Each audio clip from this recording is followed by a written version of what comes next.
Hello everyone, welcome back into this channel, and in this video I would like to show you the way how you can change the format of your camera on iPhone from high efficiency to most compatible.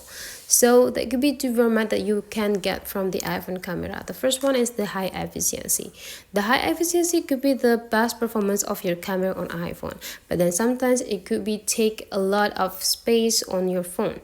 And also the format of this photo couldn't be opened by several devices. So if you want to just make a regular quality, you just need to change it from from the high efficiency to most compatible. Open the setting and then just scroll all the way down until you got a camera. And right after you got it, just go tap it, and then you just need to take a look on these formats, and there could be two options here. The camera capture could be high efficiency and most compatible. Tap into most compatible, and then you just need to go back and you're done. So that's for today's tutorial. Hopefully you enjoy this.